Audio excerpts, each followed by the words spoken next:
From time to time, a game emerges that is so fun and so addictive that it becomes ruler of its genre. In the world of role-playing games, the Final Fantasy series is king. In the last installment of the series, Final Fantasy X, the creators came up with a cast of characters and locations that were so compelling that no one wanted to leave it all behind. So for the first time in Final Fantasy history, there is a true sequel, Final Fantasy X-2. There has never been a true sequel to a Final Fantasy game, one that keeps the same storyline and characters. Since it's never been done, I never considered doing it for Final Fantasy X. Because the quality of 10 was so high and it was so well liked by everyone, a sequel was highly encouraged. We were already considering a sequel because we'd never done that before in the Final Fantasy series. I think the appeal of the characters and the world presented in 10 stayed in our hearts and the users' hearts. The idea for the sequel actually originated with a short story that was included with the international version of Final Fantasy X called The Eternal Calm. In Japan, we released the international version, and we added a short story, approximately 20 minutes long, about what happened afterward. Many users told us they wanted to see even more. So ultimately, The Eternal Calm is an epilogue to 10 and prologue to 10-2.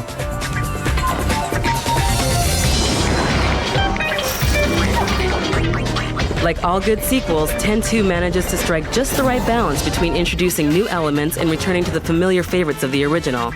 In this case, the creators brought back two characters we've met before, Yuna and Riku, and introduces them to a girl named Pain.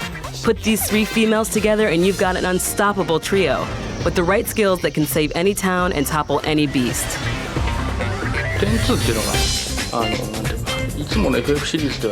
We wanted to try something different that we hadn't done in the Final Fantasy series. We never before tried a version that was centered on female characters. Since Yuna happened to be one of the main characters in 10, we decided to move our focus to her and her friends by having them go on a journey. In this version, I wanted women to play with the emotion of being the main characters themselves.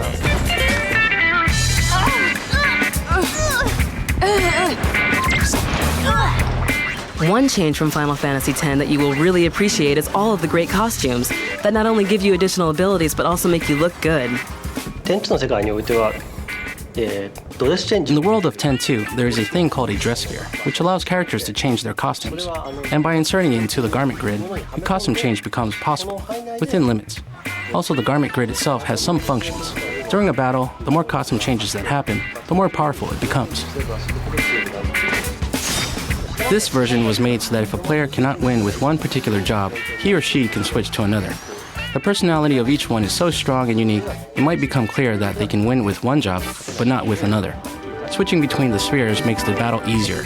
But on the other hand, the longer a player studies a job, the more powerful they become by learning new abilities.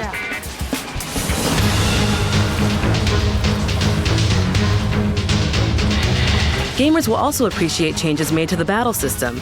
They are now in real time and allow the characters to move around simultaneously, harkening back to the days of previous Final Fantasy games. In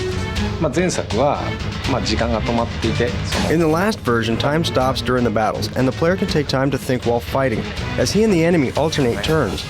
In this version, we use the active time battle system, as we did in 9 and in earlier versions. It allows real-time battle with time running.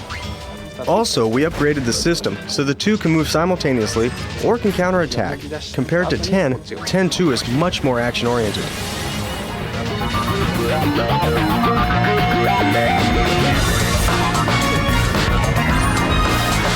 And for those of you who have never played a Final Fantasy game, you've been missing out, but it's not too late. You can jump right into this one without knowing a thing about the past.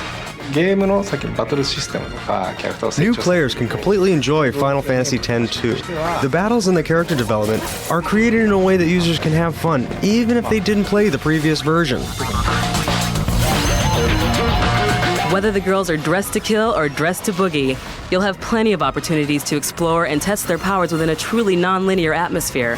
You have the freedom to jump from mission to mission, experience different endings, and really control your own fate. The highlight of this version is the freedom given to the player both in battle and in determining the scenario. In Final Fantasy X, the players followed the story. This time they create their own story and write their own endings.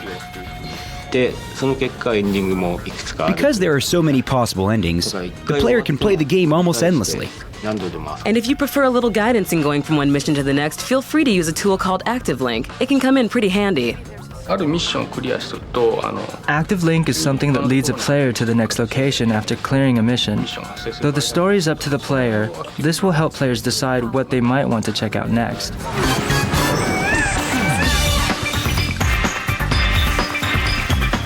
And if you have played Final Fantasy before, then you're in for another awesome adventure.